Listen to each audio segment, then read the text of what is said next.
Hi, good afternoon, everyone. Welcome again to the Helix Center. I'm Gerald Hurwitz, the Associate Director at Helix. I want to welcome everyone, to our third roundtable of the day, entitled Coding, Fiction, Metafiction, the Parcellation of What Isn't There.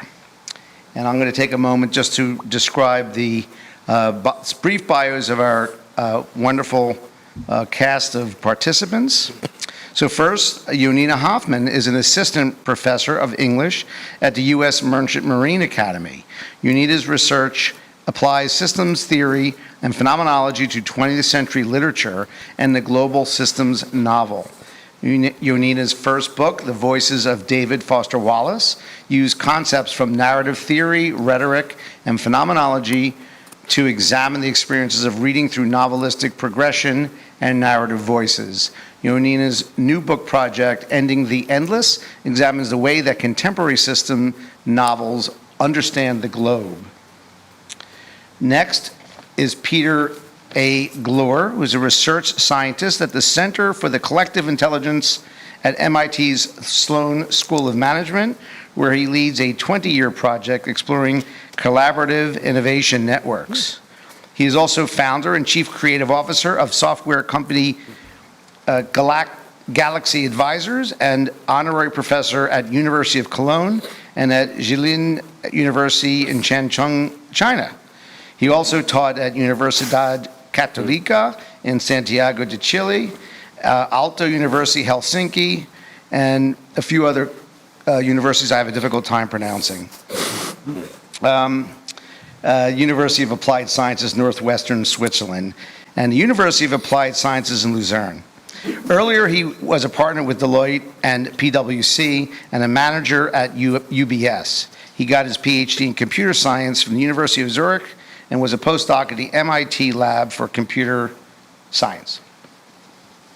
Mark Hansen is the David and Helen Gurley Brown Professor of Journalism and the Director of the Brown Institute for Media Innovation at Columbia University. He's had over 20 years of collaborations with designers, architects, and artists, helping make work that has been exhibited in the Museum of Modern Art in New York, the Whitney Museum, the Centro d'Art Reina Sofia, the London Science Museum, the Cartier Foundation in Paris, and the lobbies of the New York Times building and the Public Theater in Manhattan. Hansen holds a BS in Applied Math from the University of California, Davis, and PhD and MA in Statistics from the University of California, Berkeley. Jonathan Kramnick is Maynard Mack Professor of English at Yale University. His research and teaching is in 18th century literature and philosophy, philosophical approaches to literature, and cognitive science and the arts. He's the author of 3 books. His new book, Paper Minds, Literature and the Ecology of Consciousness, asks what distinctive knowledge that literary disciplines and literary form can contribute to discussions of perceptual consciousness, created and natural environments, and skilled engagement with the world. Portions have appeared in Critical Inquiry, Representations, and elsewhere. Before that, Actions and Objects from Hobbes to Richardson's, Stanford 2010, considered representations of mind and material objects along with theories of action during the long 18th century.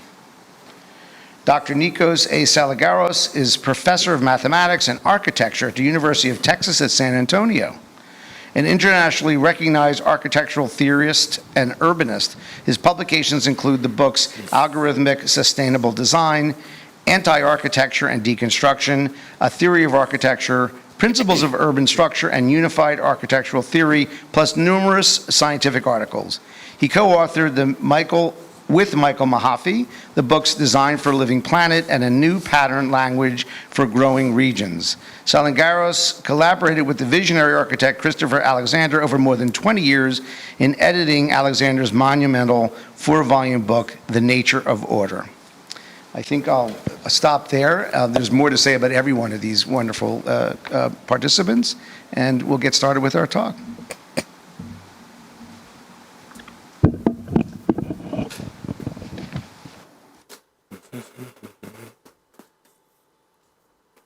Okay. So this is a fairly broad topic, I think, and I am amazed by the wide range of expertise we've assembled here today. So who wants to begin a narrative about the narrative of this talk this evening?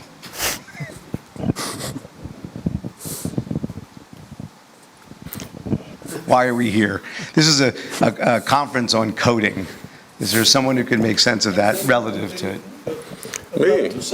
Oh, I have no idea what the topic is about, but it's fascinating, and the participants are fascinating people with fascinating expertise. So I was sort of waiting for a combustion effect of different ideas coming together. I was attracted to attend because of the link between coding and memes and literature, since I find many of the explanations I'm looking for in architectural design in literature, especially the dystopic literature, 1984 and A Brave New World. I'll stop there. All right, I'll add one more point. I guess my thinking about the subject heading was that there's the idea in coding and writing programs about narratives that it's fungible, that you can take it from here to there. It's all based on this code, and you can insert it wherever you want to create whatever effect you want. And it could be a literary effect. It could be for misinformation, which was the subject of our last roundtable. Well, I could talk about coding because I was a coder at MIT 20 years ago. And I used to dream in Hypertalk, which was a programming language. And I still think today, when I look at AI, that this is sort of the only field where people have their own language to communicate, namely Python these days for AI. And so I'm not sure whether there is other fields. I mean, in a sense, you have always like the language of mathematics and so on. But for me, in software and in AI, I'm at the Center for Collective Intelligence, another level of collective intelligence, which is we have this language that people use to communicate, which is called Python or some other programming language. And from my own experience, if you're totally immersed, now I'm useless as a coder, but 20 years ago, that's what I was hired, then you start dreaming and thinking in that programming language. But you can't do what we're doing now in that programming language, I assume. This kind of communication. Very fast, the geeks are, I mean, we are very introvert and we have a hard time looking each other into the eyes. Right. That's one of the problems when you are a coder.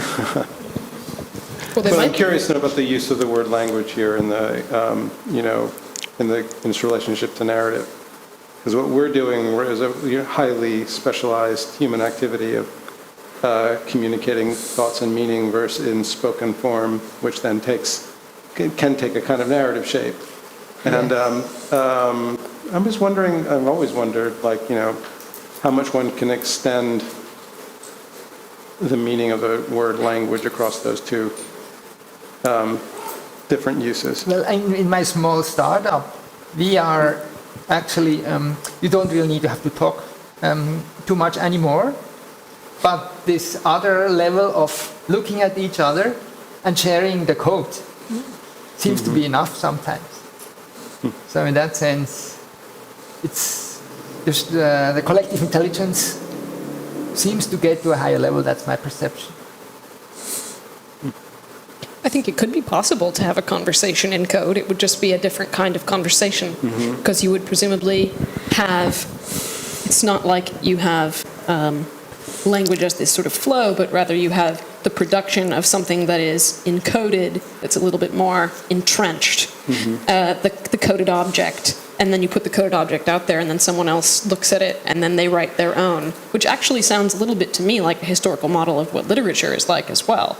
That there is an encoded object that gets placed out there and then it does take a while. It's not this, but it seems similar.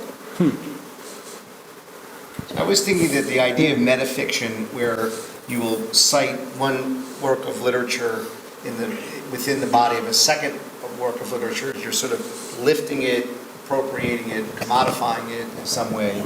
And I think that coding is just rich for that reason. Whether or not it's rich in a good way or not is a different question. But the sort of, I'm calling it the fungibility of those codes and the sort of narratives that can be taken out here and put over there reminds me of metafiction. I'm a little worried with the transition from coding to language, because coding is a language spoken only by people who know how to code, whereas language should be understandable by other people. Otherwise, you cannot communicate. If you write something in a computer language and you give it to the ordinary person, it's meaningless. So I see two entirely different concepts here, that and I don't see how they can get mixed. For something to be useful to society is literature. I think it has to have a language that's universally available, and a language that is even translatable, say from English into Finnish. But if you write something in Python, it cannot be translated into any spoken language.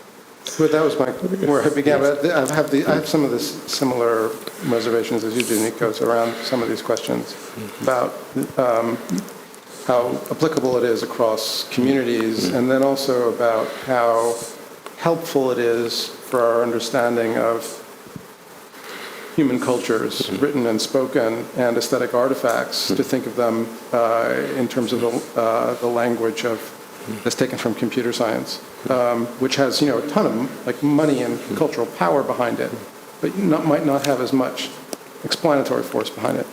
I think part of what Yanina was suggesting is maybe thinking about it the other way around, which is that there's something literary about the computer world, but that would make that notion of language and narrative more parasitic on what we're doing here, and also the way in which many other people live their lives and practice their communicative acts, and also spend time with works of art, their aesthetic practices and acts as well.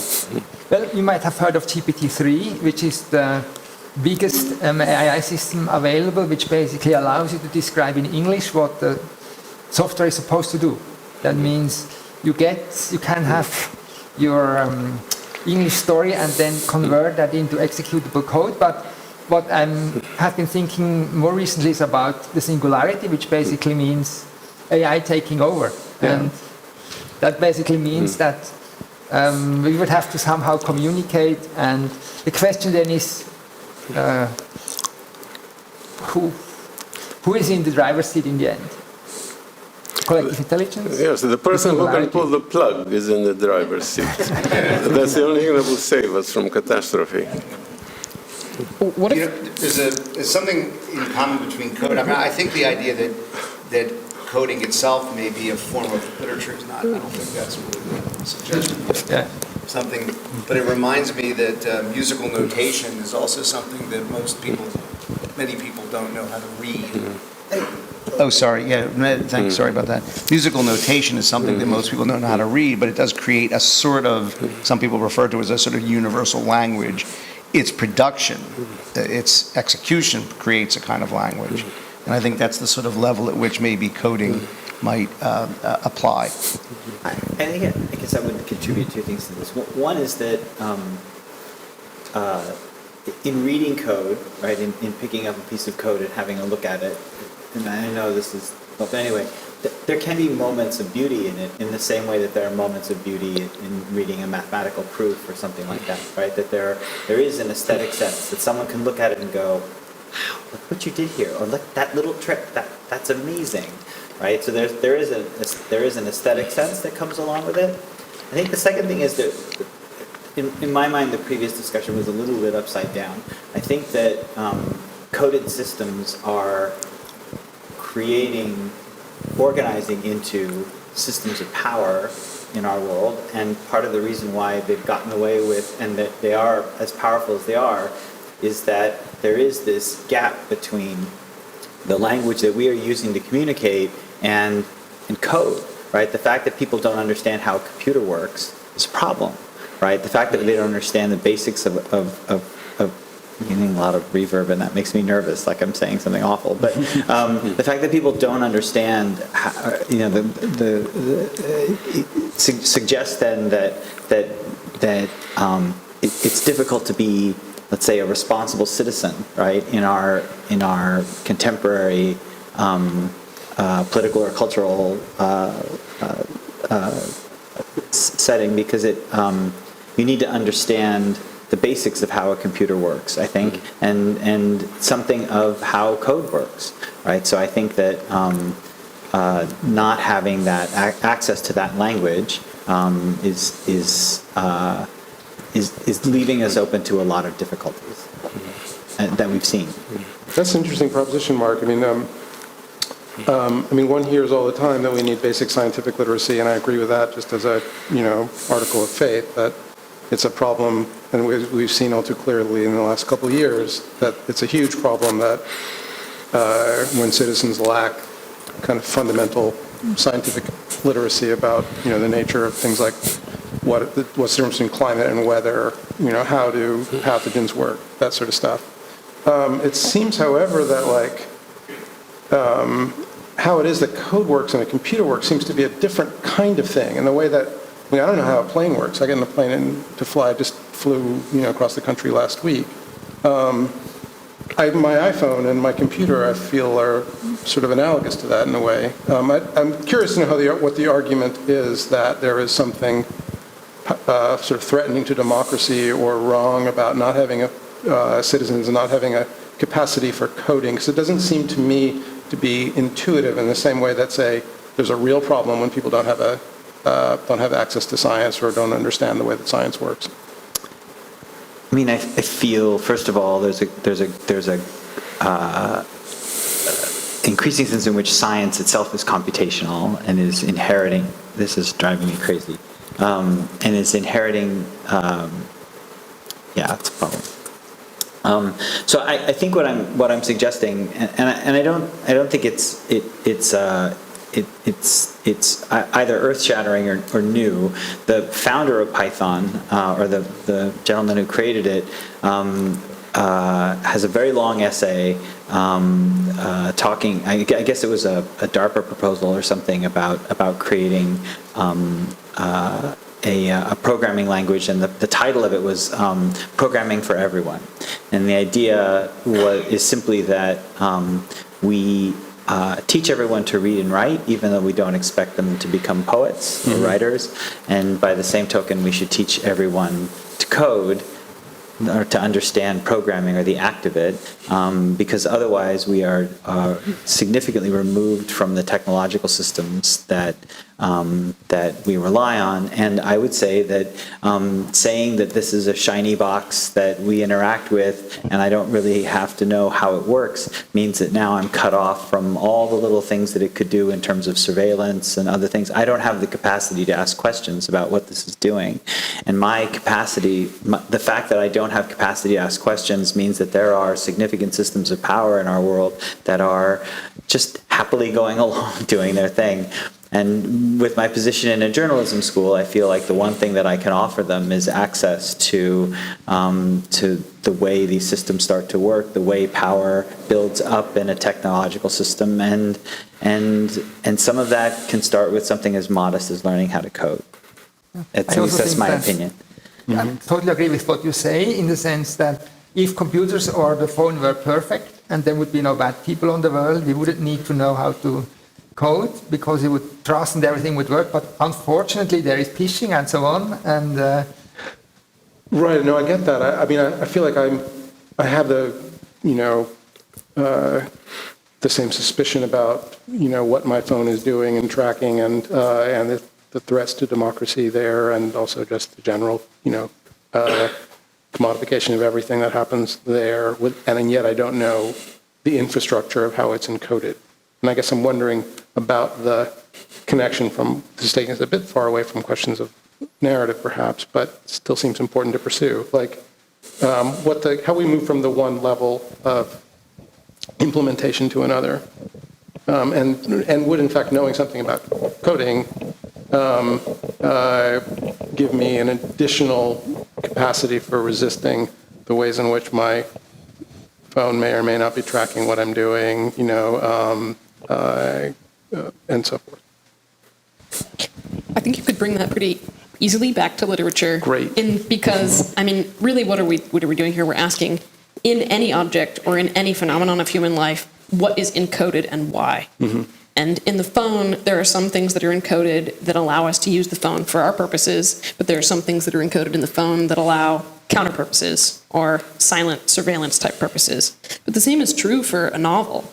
I mean, there are certain things that are encoded that are for the purposes of enjoyment, and there are other things that are encoded ideologies for the purposes of something perhaps behind the scenes. And so, I mean, yes, we teach people to read and to write, but do we teach them very well to see the sort of broader context of power within what they are reading and writing? Maybe that is something that they also need to know. Mm-hmm. Oh, for sure. And thank you for putting it that way. That's really perfect because, it extends Mark's initial point about questions of pedagogy and the importance of sustaining not just kind of basic level computational pedagogy as well as teaching and sort of fundamentals of science, but also humanistic pedagogy and what it means to understand our culture from a more traditional humanistic perspective for these kinds of reasons.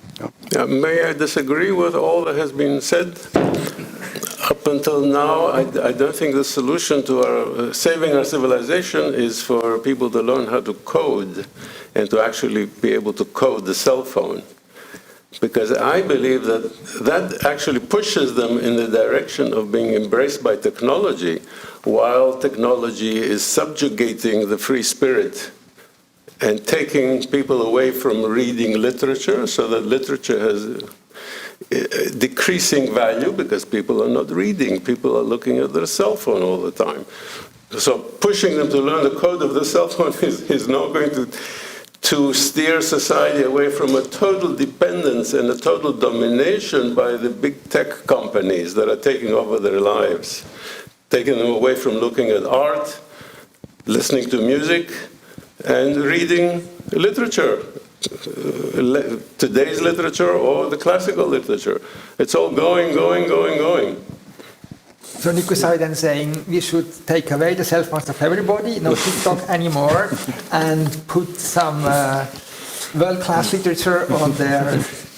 Well, there could be an effort to, and I'm not so sure I think it will work, because I don't want to say I'm advocating this, but there's a movement toward, all right, well, we're going to take coding and have it write stories. I mean, that's still in the future a little bit, but one of our talks tomorrow on the general GPT-4, is it? GPT-4 is the next one. Yeah, 3, is right? there. We'll talk about that and the ability writes of a computer program to write a story, let's say. Now, again, I'm not advocating for it, but it's happening or it's being developed. There's an interesting, I think, trope about that, which is, and this, I think, speaks to your criticism, although it doesn't invalidate it at all. Namely, we find that a little creepy. Like, I'm reading a story, but there's really like a text beneath that. That's the real story, right? And that's in a lot of horror stories about the HAL 9000 computer, right? But that's a great point. Yeah. Why do you find it's creepy? Because you don't know what's going on. That's right. If you knew, and that's the same as with why do I want to get the vaccine, because I don't trust the vaccine that it's not messing up my body, because I don't know what's going on. And then we are back to the argument. If you know how to code, perhaps you know what's going on, and then you don't think it's creepy if you get the phone. So you can blame literature for fostering this trope about the creepiness of computer programs. I mean, I think it's hard not to be, in the world that Janina and I are in without, agreeing with Nikos' point, just quite quickly, which is, people should be reading works of literature and encountering works of art. I think that's still compatible entirely with more people knowing more about how to code. I mean, which is just to say that people should know as much as they can about the world. And I think from the perspective of the humanities, we often feel like our sector of the world, which is as real and as important as anything else, is just not drawing as much attention and doesn't have the same kind of purchase within the university or among the young, or have as much support from the higher educational establishment as it used to. So it's hard not to feel like these conversations are sometimes weighted against a more sort of aesthetically oriented view of the world and the kind of capacities for flourishing in democracy that they can bring.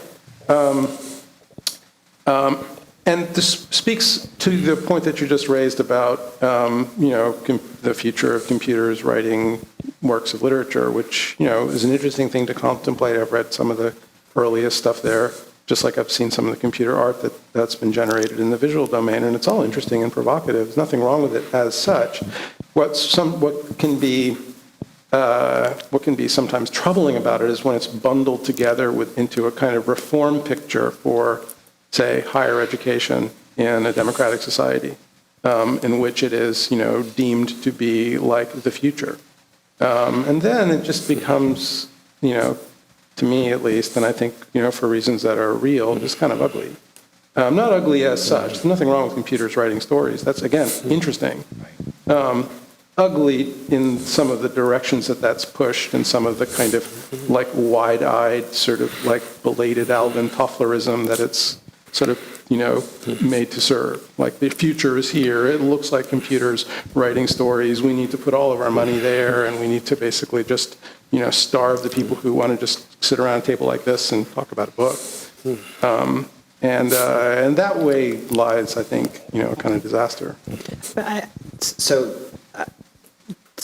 So obviously the idea that we teach people to code is not just, all right, and we'll teach them basic, and we'll here is a variable, and we'll assign it the number 5, and we can add 2 to it, and then we can that's when I describe, or when I think about, or when in my classes we talk about how computation works. There's a well-defined notion of what we're looking at, or at least what I try to put across in terms of sort of computational literacy. Right? The step 1 is that coding step, like the functional literacy. How does it work? Then there's a critical literacy, right? The idea that you have enough capacity to say, why does this look the way it does? Right? I mean, technology relentlessly tries to make itself look invisible, right? Mm-hmm. So it's not there, and so we want to have the capacity to say, there's something here, and why does it look that way? Could it look some other way?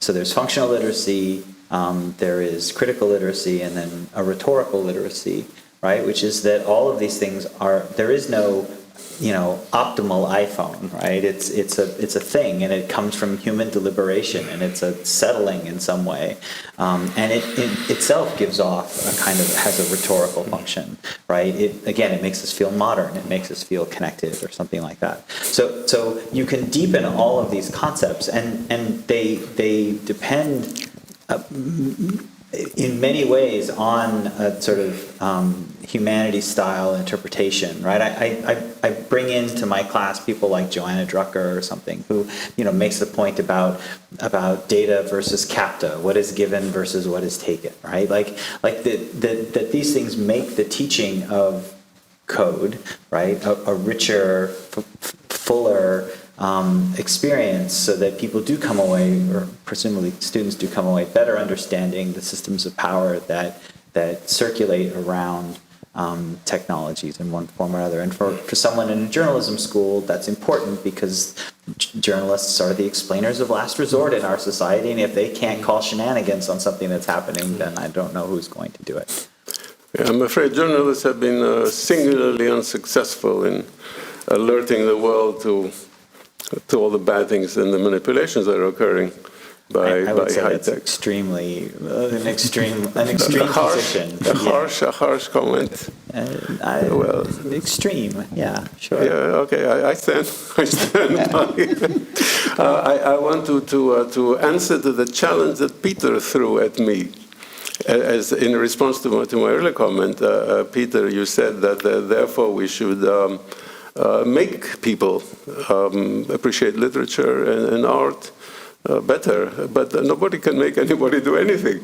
The only way you can make someone do something is by tricking them into thinking that they're getting an advantage by doing something. So all the technology that we have has tricked us by offering some utility for our lives. That's why we have adopted it. So becoming slaves to the technology was a step-by-step process because it gave us the power, increased power, and we felt that. So the only way to get someone to study literature today is to make it advantageous in an evolutionary sense.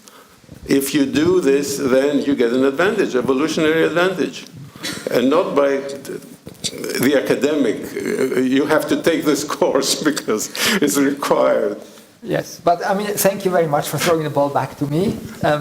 But I think you are neglecting one point, and that's beauty.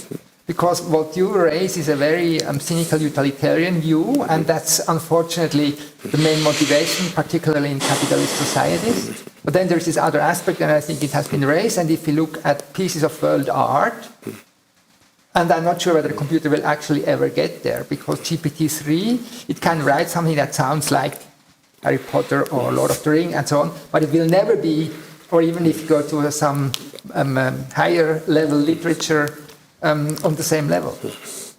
Until now. Perhaps it will come at one point, but I'm not sure. Well, is there something that you could say, or can we itemize a number of things that we believe really distinguishes literature from anything that might be available through coding? Is there a way to itemize that? That's different?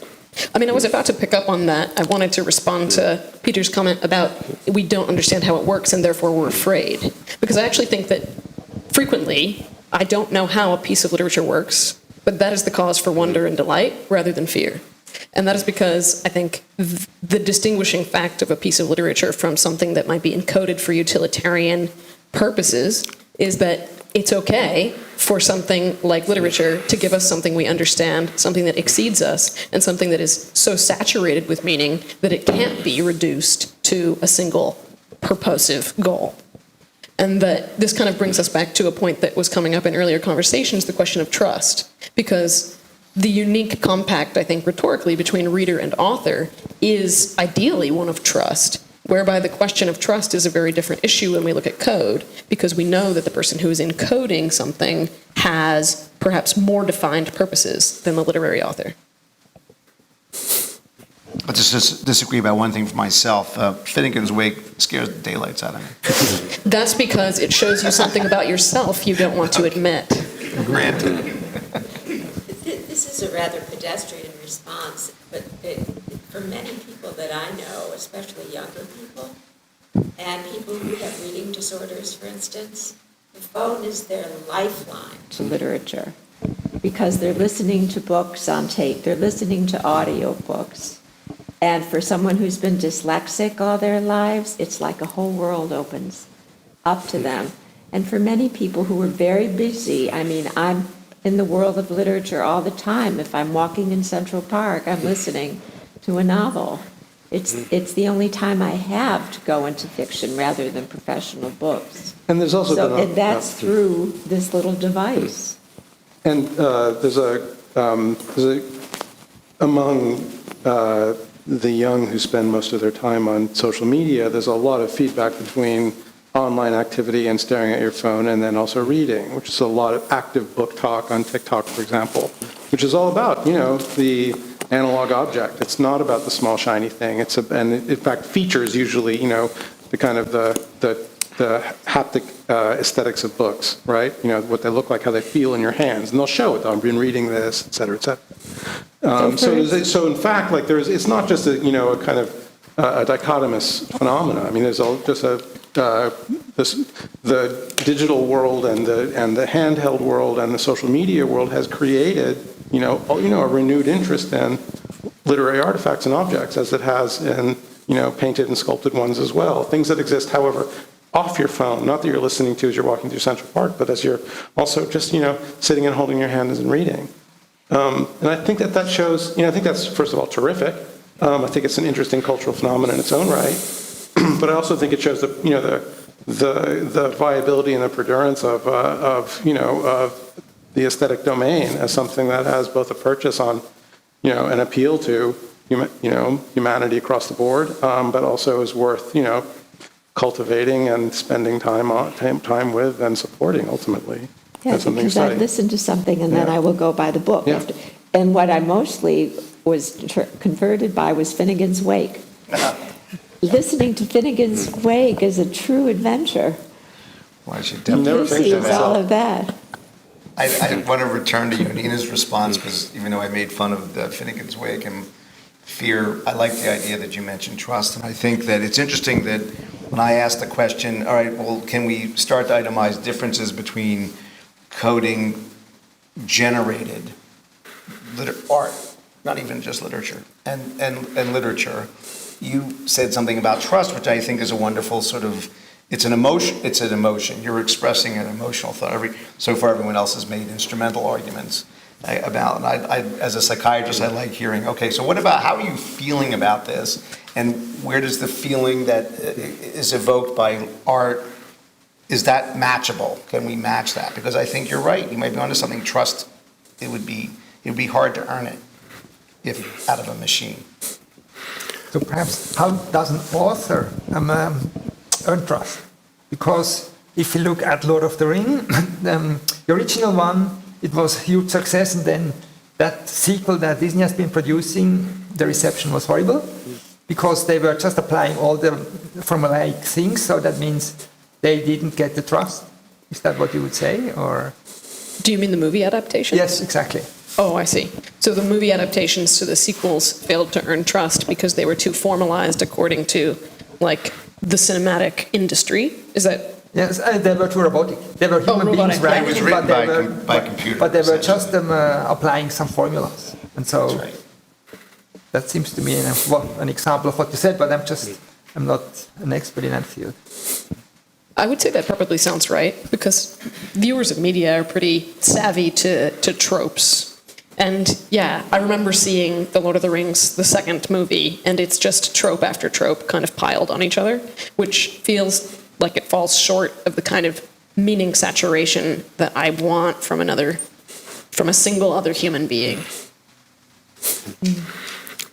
I don't know if that answers your question. But So I think your question also was initially like, can we imagine a novel written entirely by a computer being as appealing as a novel written by a human being? I think if you assume time and,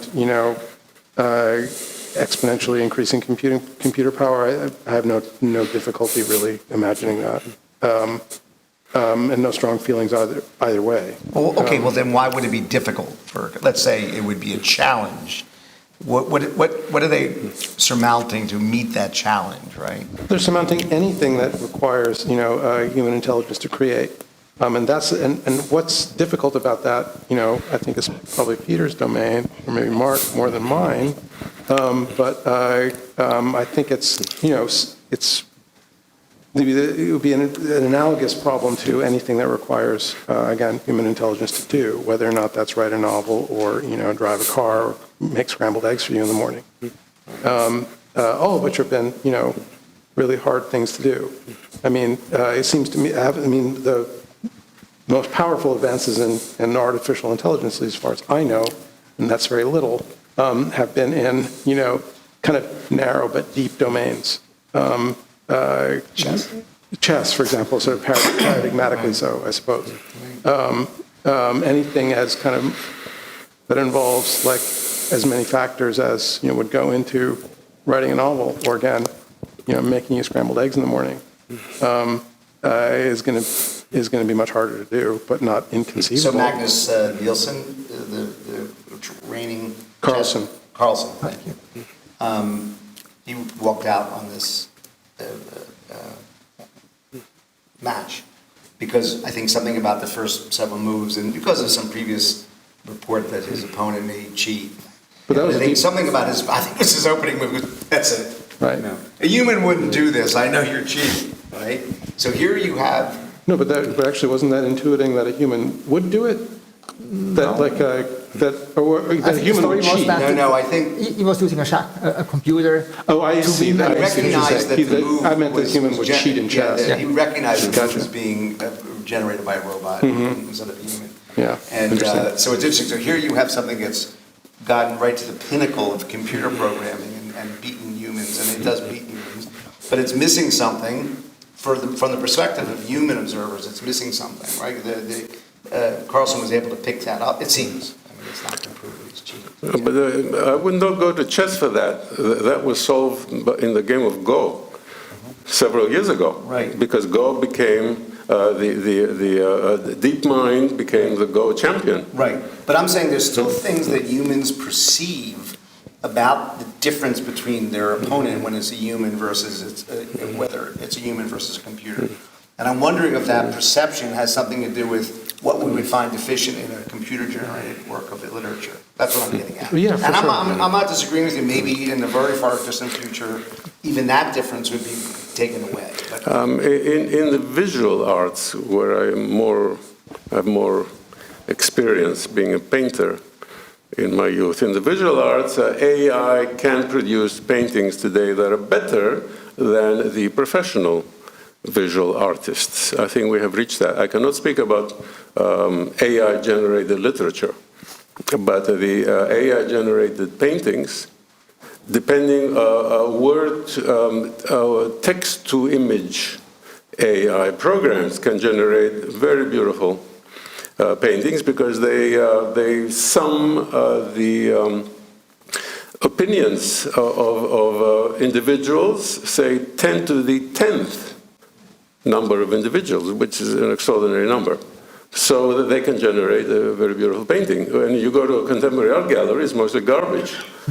So there's a huge disconnect between what the computers are generating and what the so-called artists are generating. The Detroit Museum of Art has a new exhibition of Van Gogh, and they did it because they were the first American museum to embrace Van Gogh. And the reviewers in America, the Armory show, said, this guy stinks, he's terrible. And of course, he's about the most popular artist, visual artist now.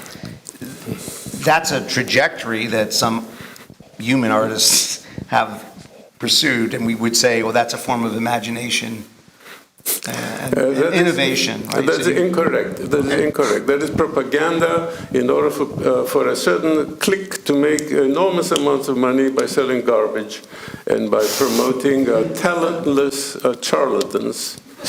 But Would you include Van Gogh in that? No. Well, what you are saying is totally out of date because it happened 100 years ago. Okay, I don't agree with your extrapolation that what happened to Van Gogh. The same thing happened to the Impressionists in Paris.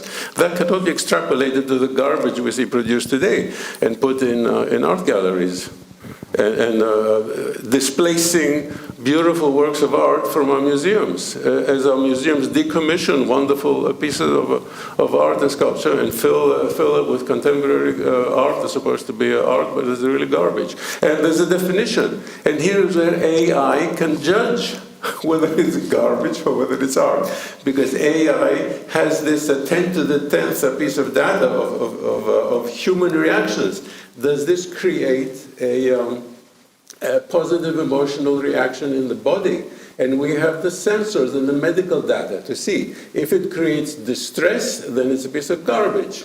If it creates a positive healing reaction according to all the medical sensors that can be worn today, instead of having to go to the laboratory, wearable sensors, if it's positive, then it's a valid piece of art because it helps you to cope with the stress. Well, this is go ahead, Mark, sorry. So here's a wonderful example, I suppose, of where not knowing how a computer functions and not knowing how something works leads you to a kind of crazy conclusion. And I'm assuming that what you were saying was meant ironically, because the AI, first of all, DALL-E doesn't work by hooking up responses or anything like that.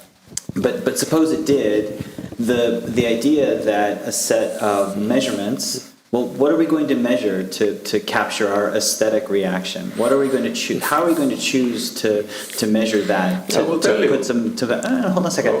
So first of all, there are choices in what to choose to represent lived experience, and to even to stop and to think that there are choices. Right? There are different ways of expressing it. If you talk to someone before seeing something and then interview them afterwards, it's a little more qualitative. But is that something?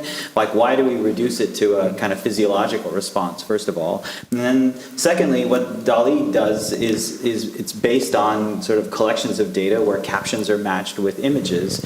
And the obvious question around almost all AI processes now are like, what are the data that they were trained on? Who are the people who, even if they were hooked up in some way, who are they? What cultural references do they have? What are you showing them that's consistent or not? And I think that some of this discussion is, what we're missing here is it's sort of not AI versus the artist. It's sort of AI and the artist, right? If you've tried DALL-E, you can type something out and put some text in and get an image and go, well, that's not really what I like. And so you alter a little bit, and you alter a little bit, and you alter a little bit, and you sort of start to work with it, right?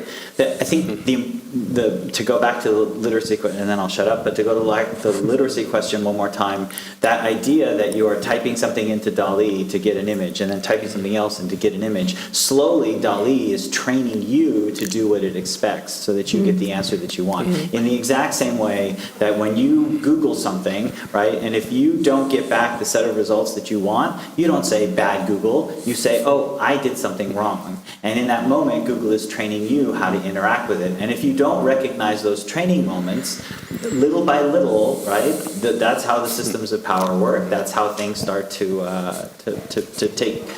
exercise control in a way. Sorry? But are you saying, Mark, we are already going there? Because it's happening, exactly. Because our students there's no question. Our students don't have that connection, right? We believe Google more than my own common sense. And to return to Nikos' point, I mean, here I think I disagree entirely. I mean, in the sense, with you, which is that I think that, first of all, I mean, like, I don't believe that you could actually, like, hook people up and get a picture of what their responses to works of art are. But actually, even if you could do it. You could get a set of correlations. What they would tell you is actually an entirely, debatable phenomena or question. Like, but yes, of course, you can record what's happening at various, levels of, your somatic reaction when you are presented with an art object or anything else. Whether that tells you anything meaningful is another question. So that's one thing. Even if you could, I mean, the assumption that for work of art to be beautiful, what it does is make you feel calm and happy, or whatever your phrase was. That also seems to me to be like just, wrong. And that, what you called bad art would produce a somatic response of like irritation or something else, and that somehow indicates the poor quality of the work also just seems to be wrong. But there's a set of nested assumptions here about what kind of response artworks ought to have, whether are produced in you, that I think are debatable, about whether or not actually, like, where the criterion of judgment ought to lie, whether it should be in just an immediate response by someone who has no relationship or education in how to encounter and understand works of art, or should be in, should be in among those who are, have actually spent time with and are educated in art and art history. All those things are actually to be discussed and debated. I mean, and again, provide an argument for, it seems to me, actually, to return to our earlier discussion, fundamental artistic and aesthetic literacy. Because it's not the case that you can just simply, like, take someone, and put them in a museum, and they will understand what it means to actually look at, a Van Gogh, for example, to use a painter that was mentioned earlier, or the works of the French Impressionists, or let alone a more sort of difficult and challenging work of contemporary art. All of those things actually require, discussion, education, learning, experience, which, ought to be available to as many people as possible. Well, actually, Jonathan, we have exactly done that experiment. In Cologne, in the Katowice Museum, this year is one of the tools we developed at MIT. It's the happy meter. It measures my mood based on... there's something so dystopian and frightening about the expression I have written many papers about that, and it has been used. Okay. It measures my happiness based on heart rate, acceleration, voice emotion, And in the Catechology Museum in Cologne, we have given that to participants, to people, and then we have measured which rooms, which paintings, and which sort of watching style actually trigger the strongest emotional reaction. And what is the result? The result is that it very much matters on the tour guide. On the tour? Yeah, which is part of what I was saying earlier, which actually it depends partly on how the work is presented. Exactly. So, that like, was a stronger result than which piece of art was. And also, like, how even in just a very quick way, how the person viewing the work of art, is led into it, is led to understand it. How that person has been taught. So it seems to me like obvious and arguably so that if someone is actually shown through a museum by an educated, articulate, personable tour guide, they'll be happier on your happy meter because they will actually just be able to understand what they're seeing a bit more. It makes another point about context. The context is always, because if you look at the Mona Lisa, the context is I have this raised expectation and I see that sort of vaguely interesting face, but because it is the Mona Lisa, I must feel this is the biggest piece of art on the world. So the context has already been set, and I'm sure I have never done that with Happy Meter, but I would expect that I would get such a reaction. I would like to clarify tremendous confusions here that have been thrown on the table. I was referring to unconscious reaction of the human body based on the Happy Meter, exactly those wearable sensors, but unconscious responses of the body without priming, and they occur within the first 1 second or even few milliseconds.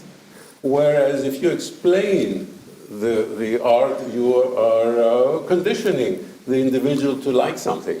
And the second point is that when you are looking at the context of 100 people from the Mona Lisa, of course you have to like it.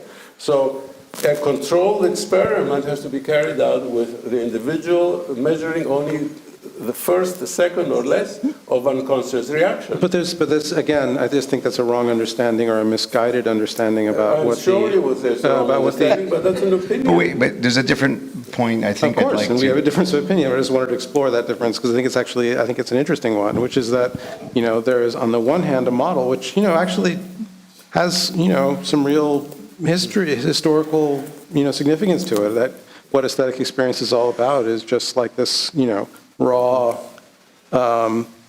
unschooled, immediate thing where you just bring someone in and you show them something. but I don't think that's really the way that art tends to work. No, but we're talking about something very, very recent. These measurements... Yes, I know, we're talking about a technology that's recent, but he's talking about an understanding of what art is that goes way back. We have millennia of understanding what art is, and we have contradictory opinions during millennia. So that doesn't settle anything. What I'm proposing is that this recent technology actually settles the issue, because it measures positive body responses. And here's where I disagree with you, because you want to validate equally a work of art that creates negative and stressful body responses. I disagree with that. I think that the purpose of art should be to help in healing the human body, because the human body experiences daily stresses just from the act of living. So what about Can I throw in a phrase, which is that art should Yeah. disturb the comfortable and comfort the disturbed?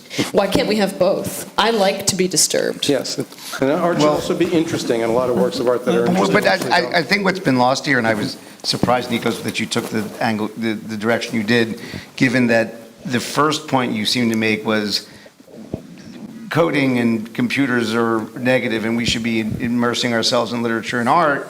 And I actually was trying to point out that maybe there are things that coding cannot possibly provide, like, for example, whether or not they produce really beautiful paintings, there may yet be something that it's missing. I think it's wrong to conclude that when people say they don't mind being disturbed by art, that the whole point of art and the end point of art is to be disturbed. I mentioned Van Gogh because there was a point in history when he disturbed some people, and now most people, I'm sure, have happy meters going wild when they see him, right? And that trajectory, that development is a wonderful thing about humanism. right? And I don't see that in computers. That's the thing. The computers can take a huge sampling of people's reactions and look at different works of art that are considered wonderful by experts or not, and it could generate another Mona Lisa perhaps. But when it comes to being equal to an artist who can create innovation that may put us off kilter a little bit, but then later we learn to love, that's something I believe computers are not going to be able to do for a long, long time, if at all. Why? I don't know. I was asking all of you. You're the expert. No, but I mean, you said you believe, but why? Well, I got thrown into this loop because Nikos started telling me why they could do that. Okay. Right. At first you were, yeah. You're hung up on Van Gogh, who according to the 18th century sensibility of realism, disturbs some people, but the colors are very beautiful, and it's slightly disturbing, but not as disturbing as garbage we have seen later that really create anxiety, measurable by the happy meter, okay? Without an explanation. But our art schools have been teaching students that the goal of contemporary art for the last several decades is to disturb and create anxiety, which I think is totally wrong. And here is where I think I would like to put two things together. I mentioned earlier that healing comes to the body not by looking at code, but by looking at beauty. But if we go according to accepted contemporary standards of beauty, we get disturbed because it creates anxiety. It's not beautiful. It has switched the function of beauty. And now only computers can tell you what's beautiful. See, I would prefer not to debate that particular point further because it's a great topic. And I'm not arguing, I don't want to argue about it. I don't think we should be debating that any longer because the real issue is the one I'm trying to direct us to, which is, let's imagine that there's this wonderful facsimile and it may be superior to what the garbage that they're putting out of art schools now. That's okay, I'll accept that. What is it that, is it still the case that is there some spirit in human creativity that computers will or will not be able to produce? And you think, Jonathan, that they will be able to eventually produce that?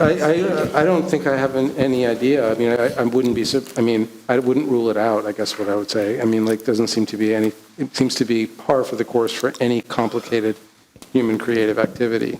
And therefore, it's a problem for, again, like Peter's world to solve. But it doesn't seem to me to be, like, intractable.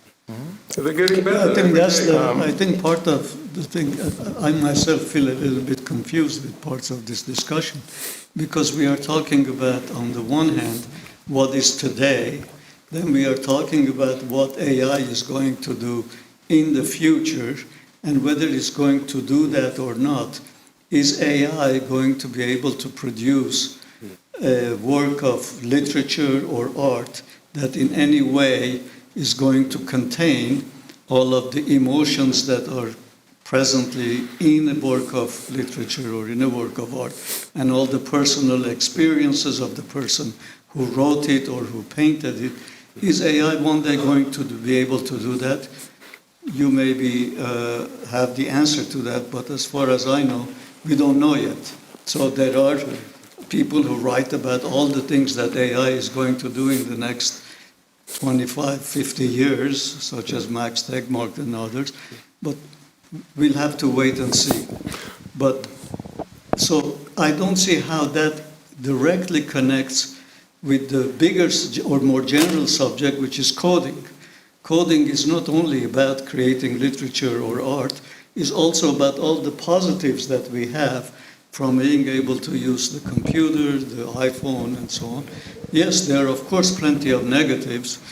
One of our people who was here in the audience, a neuroscientist from Italy, was telling me how his son doesn't want to read anything because he's looking at his computer. Said, my grandson is the same. Well, he's still here. I said, my grandson the same. He doesn't want to read. He's constantly, well, yeah, there are negatives, but there are also plenty of positives in terms of people being in contact with each other, being in touch with each other. So I'm a little bit confused, if you will, about the direction that we are taking. And as far as art goes, I think the example you gave of the, was it encoded experiment with the heart rate and so on? Cologne, we did an But experiment in the yeah. Kolowitz Museum, yeah. Yeah, so I think that already gives you an indication that wherever that research is nowhere near reality. If you are going to a museum and there are 5 paintings, one next to each other, and you have somebody explaining it to you, what you are reacting to is not really that much the painting as what the person is telling you. Now, and that's why I feel when I go to a museum, a big part of it is a waste of time because I'm seeing so many things one after the other. By the time I come out, I don't know what I've really seen. If I see in front of one art and I spend 10 minutes in front of it, I begin to appreciate and feel something that I can never feel walking through a museum. So to test me just because they think that, oh, you know, this is a very exciting color here, he put it here especially because he does this and that, doesn't tell me anything about the art or the ability of that particular feeling machine to assess anything. It's too early for it. Well, actually, it's not too early, and it's just that I didn't get the idea, and I have to thank Nikos for giving me the idea of having people doing exactly experiment you described by exposing them to different pieces of art to compare which one is the best. Yes, and But let me just say this because I want to say this clearly. If your criteria for what is the best is a measurable response of happiness, you're going to get a lot of shit. Yes. You know, I mean, like just a lot of fucking bad art and bad literature, especially. So again, I would just disagree with the kind of basic premise. Anyway, I hear a lot of laughter and nodding, so all this stuff. But I think that we will support this premise that you disagree with if they are unconscious responses. Unconscious or not, I think you're still it's going to get a ton of It's a big shit. difference. If it's unconscious, it's the body using its evolved mechanism that help in its survival. And if it identifies positively with the art, then it's a positive response that's good for the health. If it has to be explained, then you are conditioning. No, I'm not talking about, in fact, I think probably most art that I would find interesting, you have to have training to appreciate and understand. And I think most art that produces the kind of evolved health response you're talking about is going to be crap. Well, then we have opposite opinion, and we disagree violently. I think Mark's happy meter is going to get too low if we don't let him speak. First of all, I don't like the idea of a happy meeting. Like I don't like the idea. That it feels like it feels too close to like a mood ring, and I don't want to. I don't. But I do.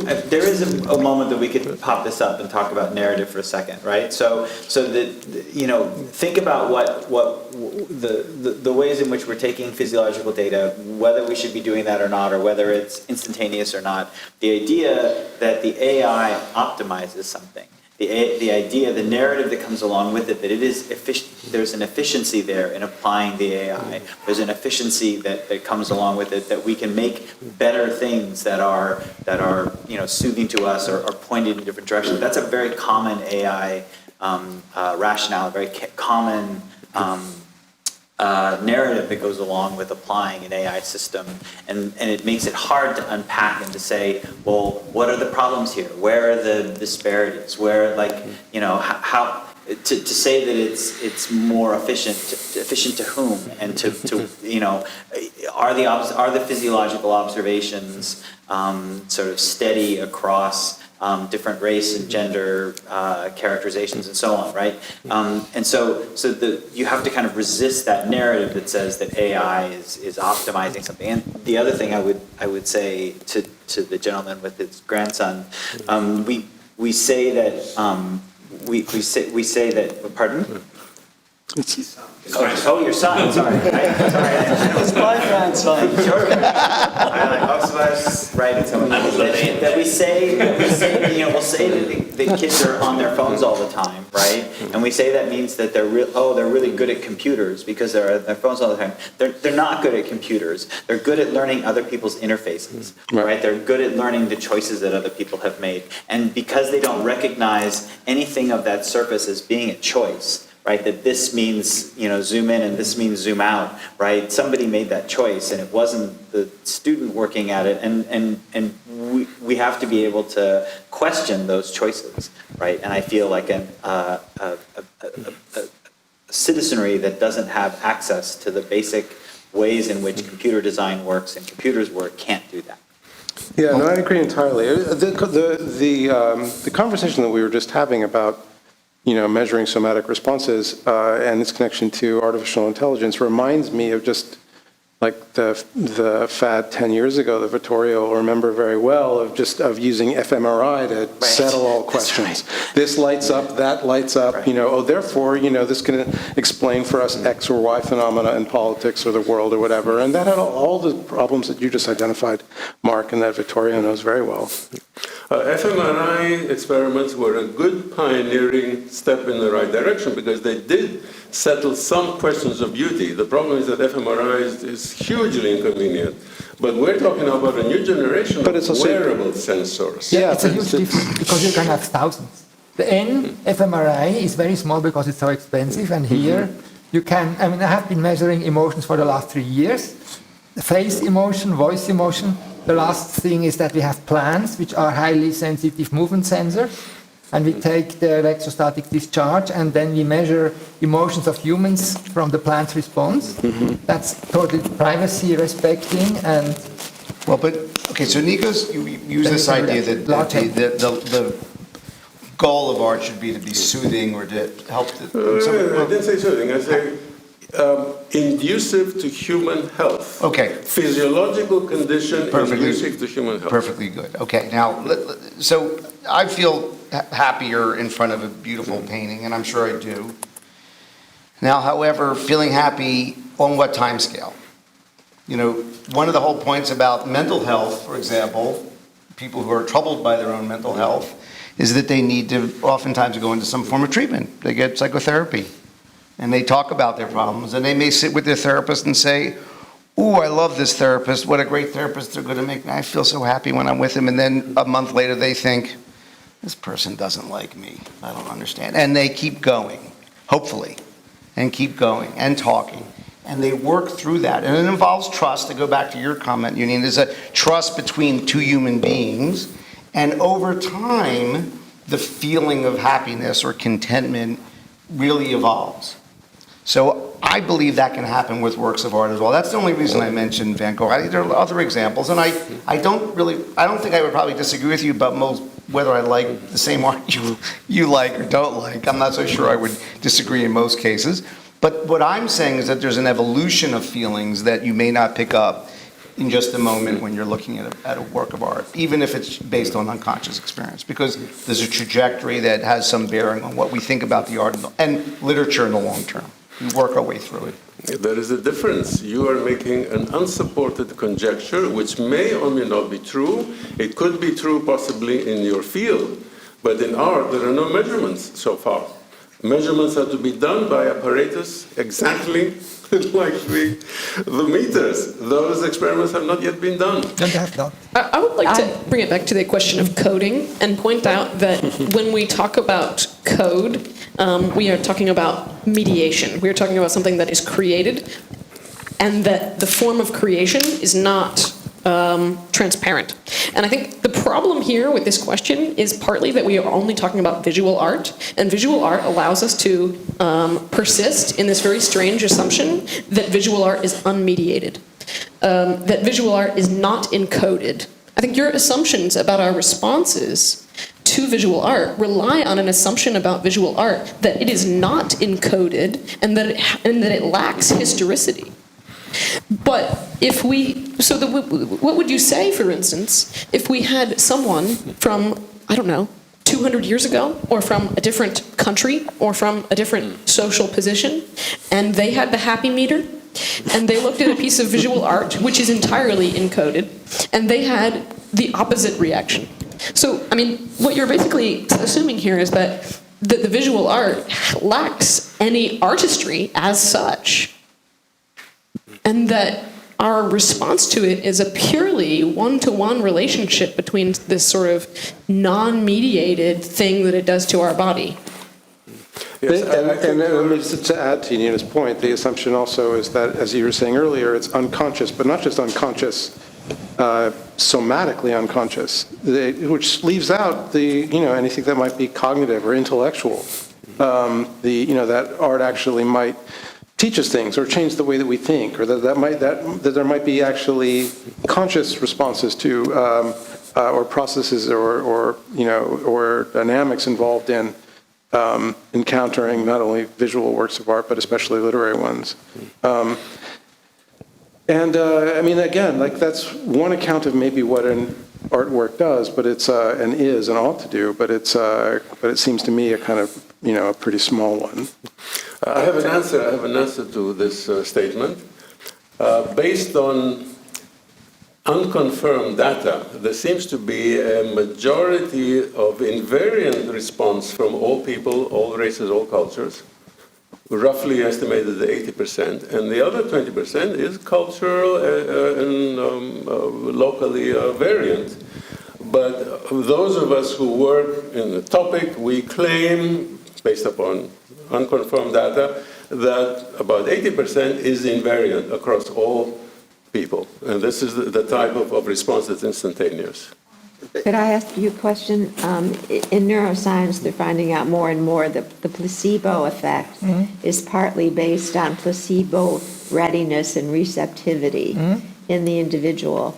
Is there any placebo effect in relationship to how people respond to these different codes and the expression of the codes and the effect on the body in what you're describing? Well, the honest answer is I have not thought about this deeply, but I think the answer is yes. That's my suspicion, because you are conditioned, and this goes back to that we believe Google more than ourselves. And so if the happy meter says I'm happy, then I think I have to be happy. And if I look at the painting like Mona Lisa, which has been given the reputation of being the most beautiful painting in the world, then I have to feel that.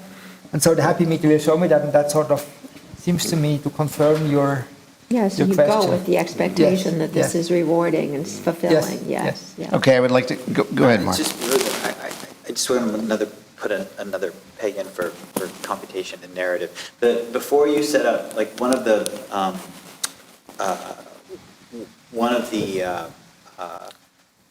positives of trying to apply an AI system, right, is comes from or a set of them come from the work you have to do to get there, right? So that these questions we're asking about, is it instantaneous response or not? Is it something that you can measure from a watch? Is it a mood ring, right? Taking the little camera of my mood ring, right?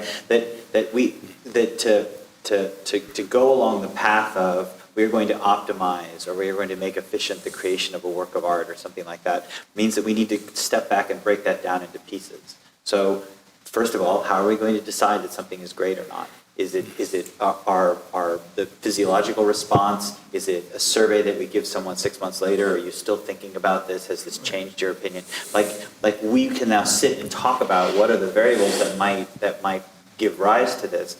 And by talking about those setup variables, we are doing a lot of actual real work to kind of understand and think about and theorize about the ways in which we appreciate art. And that's coming from what's fundamentally a computational question in the first place. Yeah.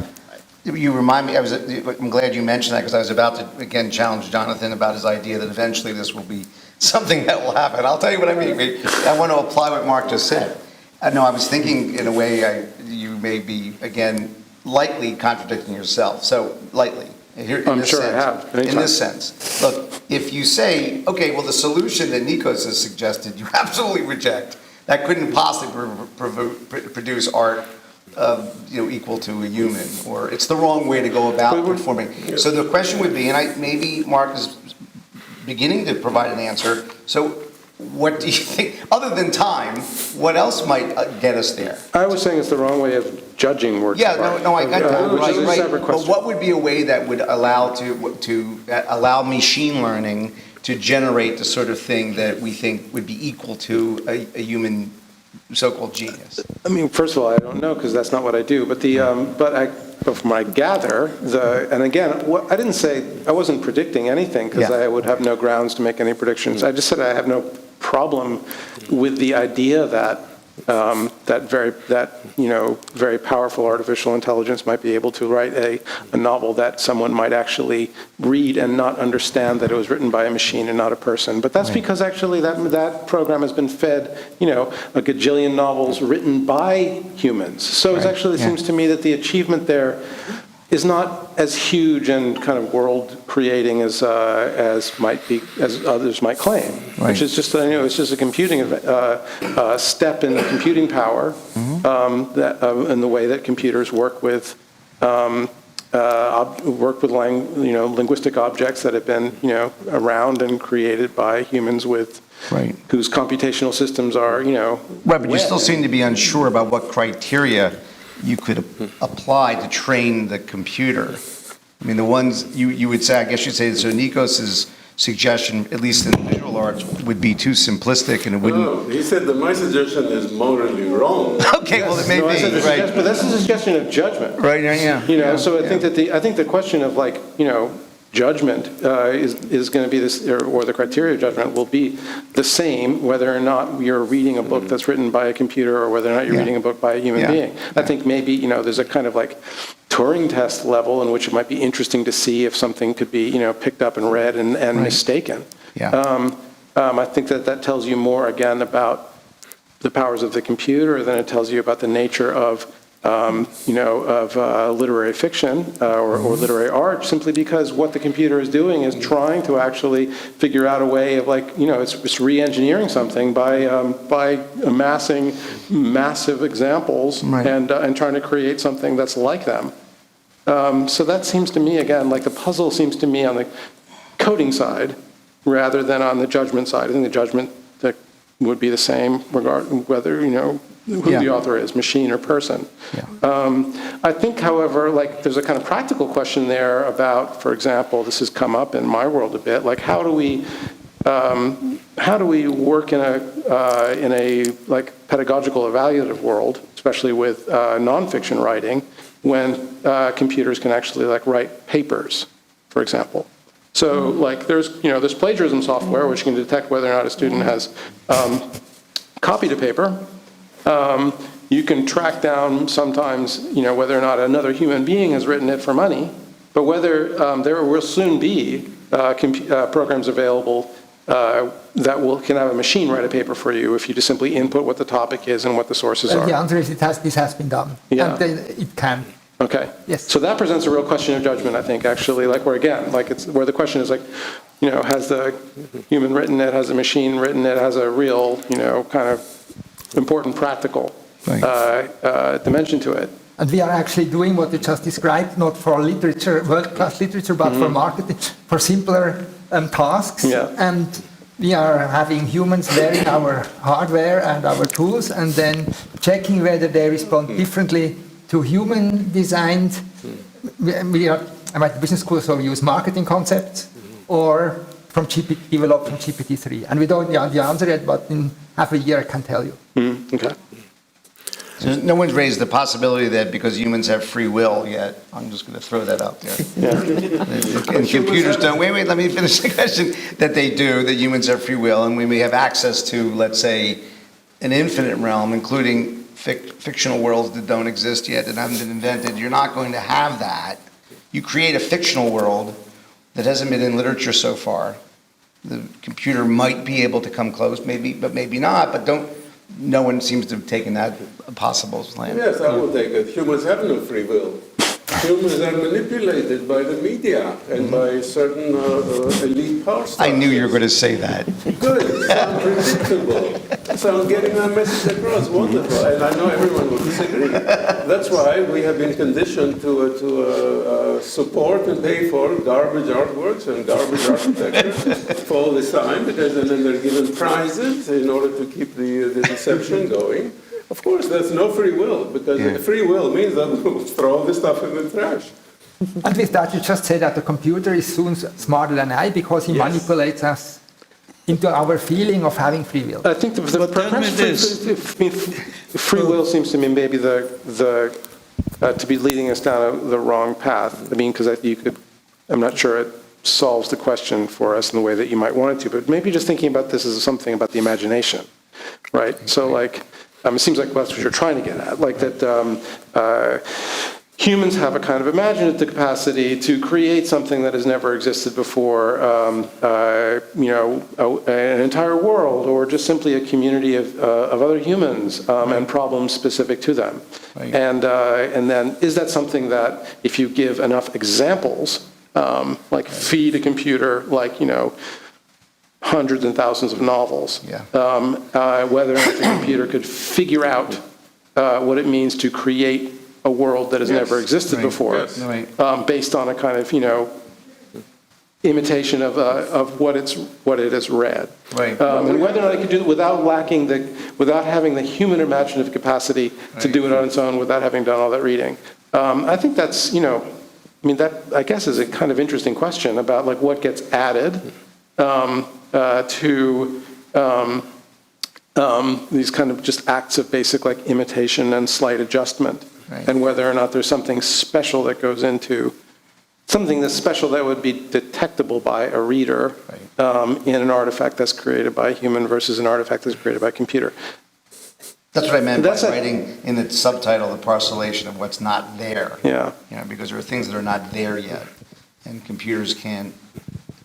The question is, can they get so advanced they can imagine something that humans can imagine? And I agree. It seems plausible to me, but it's an interesting question. I think we keep talking about computers as if they aren't human, right? They come from us. Like we made them. We're the ones who are programming them. We're the ones who put the metaphors forward through which certain things are easy to express or hard to express. We're the ones who are collecting the data. We're the ones who are setting up the individual criteria upon which it's running and which it's trying to evaluate, and we're the ones putting all that together. It's us, right? Yes. So it is a human thing. I think that to say that. But we've invented hammers too, and to a hammer everything's a nail. Isn't that what they say? Yes, they say that. Yeah. But what they mean by that is that to someone using a hammer, everything appears a nail, which I think is part of Mark's point. Computers are more sophisticated than a hammer. I thought the scenario is. I think that so my students and I teach computational journalism, and we spent some time with natural language processing, which is sort of computers applied to creation of language, to the analysis of language, what have you. And we played with GPT-3 off and on, and asked them what are the tasks that are what kinds of things could you as a journalist imagine using this for, right? And there are certain like data chain things you can do, like when New York State started publishing statistics about monkeypox. It was putting it out on the health department website as a sentence. Last week there were 5 cases in New York City. There were 3 cases in Suffolk County. And GPT-3 you could ask it to dutifully take that number and put it into those data, put it into a table, and it would happily do that for you.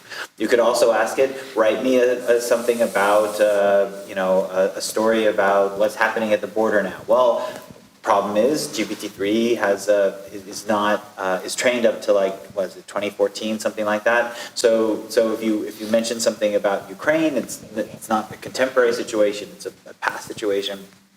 But I think that what I wanted to say is that the way you interact with GPT-3, it's looking to complete an idea, right? It's trained on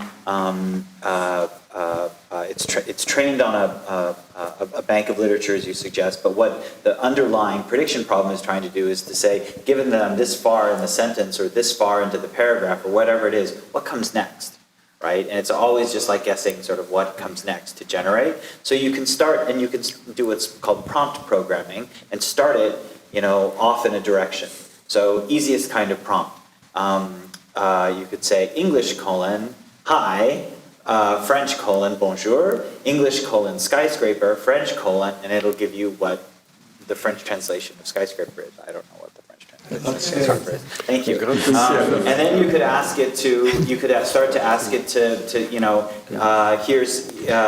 here's an example of 5 Yelp reviews of a particular thing, identify 2 that have sort of racially biased, whatever, right? Like, so you can start to sort of weave it in, and there are various ways in which you might interact with a GPT-3 through defining these prompts.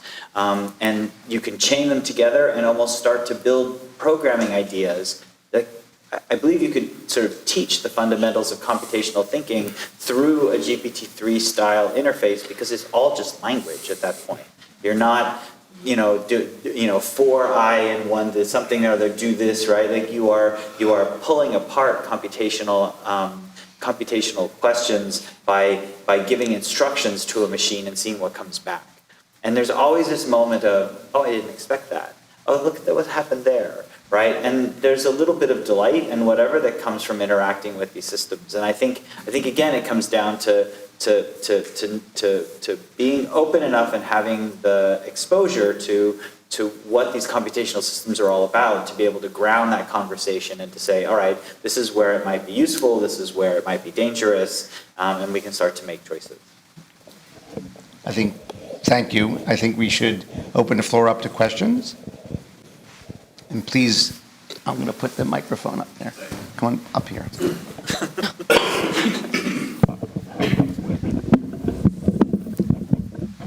So thank you so much for this lively discussion. I'm here since 10, and in the heating meter, I think you scored the highest figures so far, so thanks. I have a comment and a question. The comment is, having involved in some empirical research on aesthetics, I think one has to distinguish the tools from the questions. So with the same tools, you can ask different questions.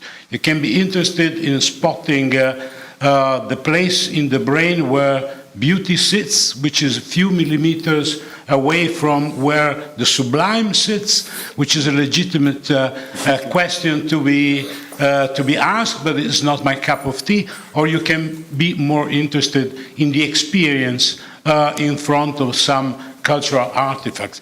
And then starts the difficulty, because our experience is always situated. So you can do an easy experiment. Think about your favorite piece of music and listening to it while you're contemplating your favorite landscape with respect to when you're filling your tax form. So the physiology, up to a certain point, is clearly the same. You activate the same auditory pathway, blah, blah, blah. But then, in the end, the experience is completely different. So one of the greatest difficulty is to contextualize the experience within the individual in different time of his life. So it's incredibly difficult. The question relates to the parallel between narrative and coding. So if we can draw such a parallel and entertain the idea that narrative is a particular form of coding, can we also push it to say, to the point, to entertain the idea that they are more similar than they might look at first sight, because narrative in itself is the outcome of a specific cognitive technology. There are people who have been suggesting that the first form of narrative stems from the syntax of movement, the chaîne opératoire. Leroy-Gourand, for example, was one of the earliest proposer of such a theory. So can this be this idea? How does it sound to you? Do you think it is legitimate, or?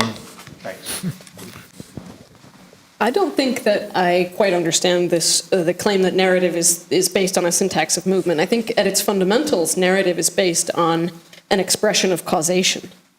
And no, the root can be traced in a time of human evolution when the main activity was utilitarian.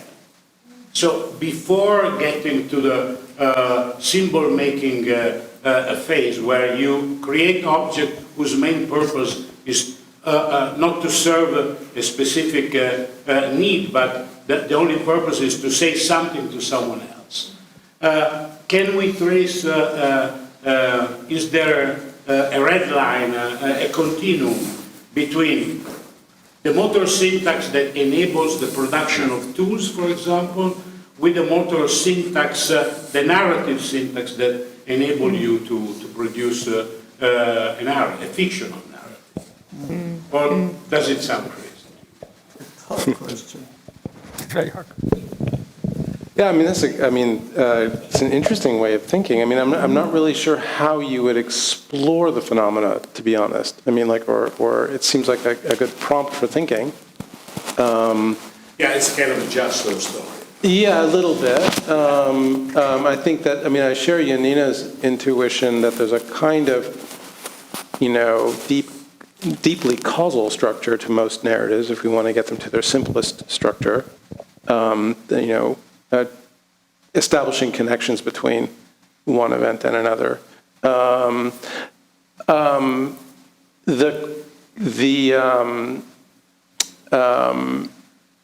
the side of response, like why is it that we seem to, have a kind of appetite, again, that's a just so sort of phrase, but for want of a better term, like why we have an appetite for stories and narratives presents, it's, is to come at it from the other side, sort of more, on the sort of level of like,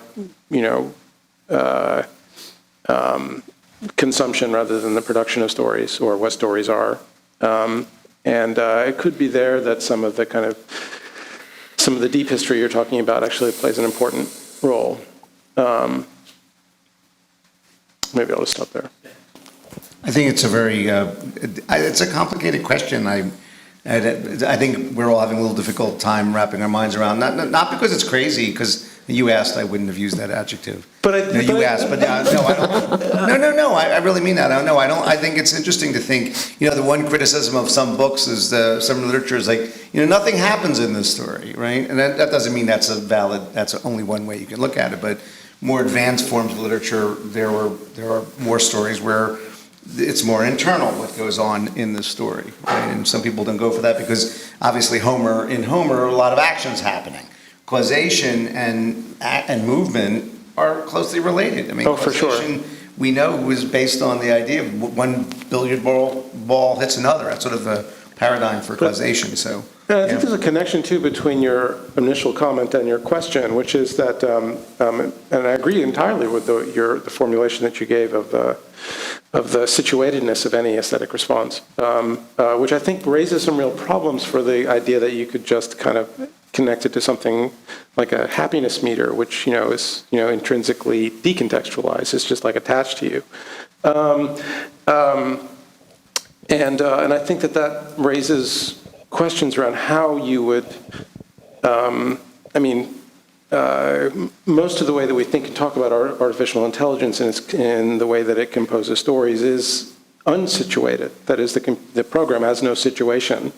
It's lifted out from the world, and its only access to the world is through what we feed it, through other stories and through our writing of code.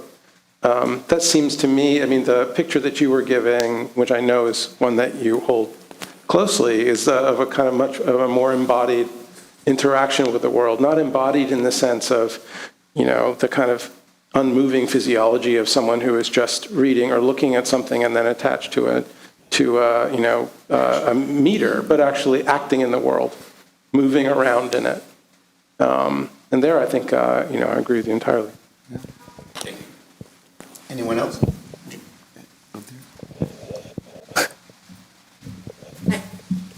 Good to see you. I have a couple of colleagues here. I'm one of Jonathan's friends at Yale.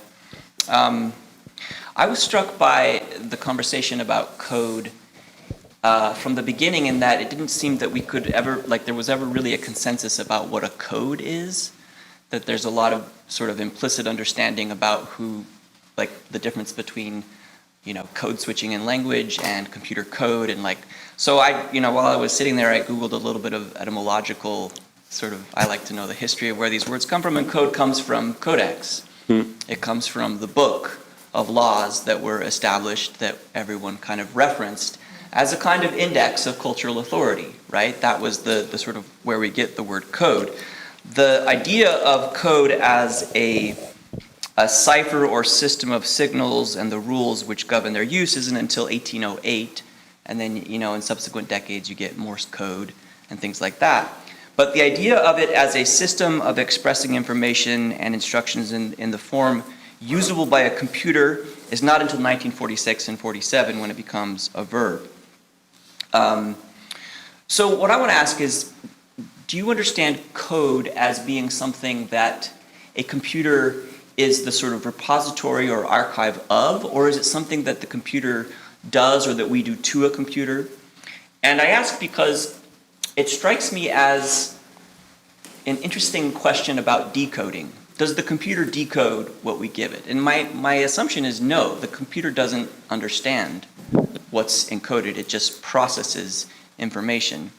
But because it's described as code, there's almost a way in which the machine is sort of like, from the origin of the term, takes on this sort of humanistic aura, that it's this thing that can do what we do, which is decode. But in fact, machines don't decode. They just churn, right? I mean, I guess you could program something to decode something else, but that's different than saying in the way that we would decipher a cipher, right? So tell me about code. Why is it? Why are we using this term to describe what computers do? Well, I would actually just say it the other way around, and I would say a computer is capable of repeatably, exactly in the same way as many times as I want it, executing my code, whereas if you have a codex and you have humans interpreting it, then you have all this context, and so it's not repeatable. And you don't know because you have your the mood of the day and many other influences. And so I think in that sense the computer is far more consistent. I think all of the senses, the etymological senses that you gave, I think they're all fairly consistent, and they do all come back to this sense of a set of rules. And whether that's a set of rules for behavior, in the case of when you give a computer certain lines of code, those are then rules that determine what it will do, what it will produce. Or if it's a code, say in narrative, the fundamental set of rules that govern what a narrative is, all of those different senses of code seem to me like compatible with this idea of a set of rules.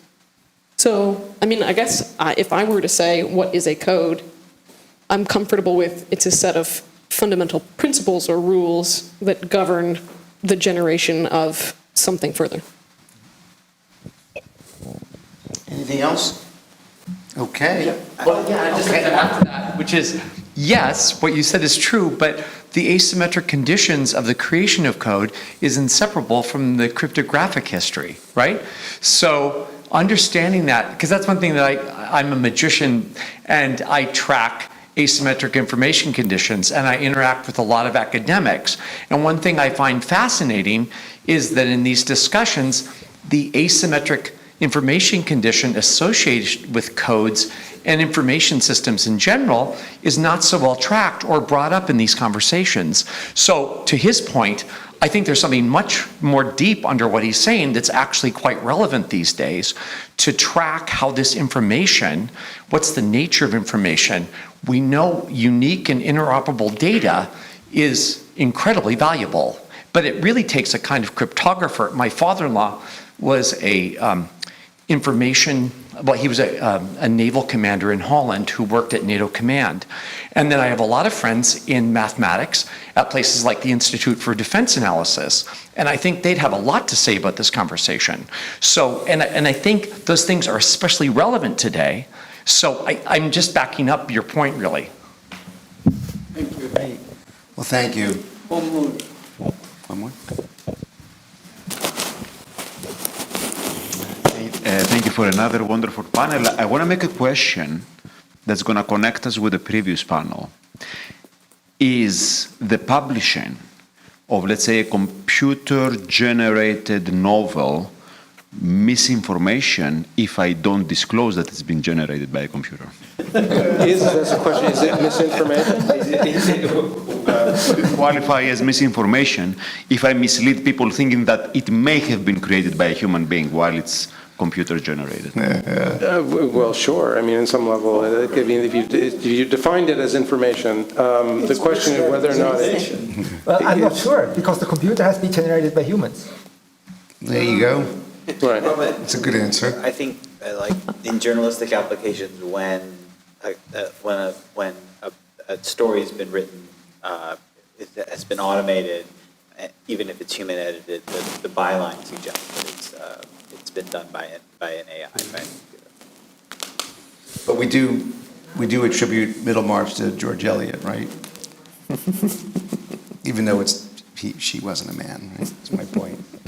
Yeah, what does it matter? What does it matter? Yes, the question, I mean, like, I think from what I understand about the previous panel was about misinformation with which has a real kind of social effect, or a political effect. And in this case, I mean, it might, that would depend upon the context in which the information mattered. As such, it's just, it would be either, like, in some literal sense, misleading or withholding, but it wouldn't necessarily, that whether or not it counts as misinformation in the kind of social meaning of that term today, which is really quite important, would depend entirely on the context, I think. I think it would be misinformation if you claimed that it was a work of nonfiction, but it would not be misinformation if you gave it the label of fiction. All right, well, everyone, I want to thank you again for an amazing roundtable. I want everyone to know that we're returning here tomorrow morning at 11 for the first roundtable is entitled Are Natural Language Generators for Real, which is about GPT-3 that we spoke of tonight. And then we'll end the conference with Is the Universe a Metaverse? And that begins at 2 p.m. So thank you again, everyone. It was wonderful. Do you know who David Chalmers is? He's a...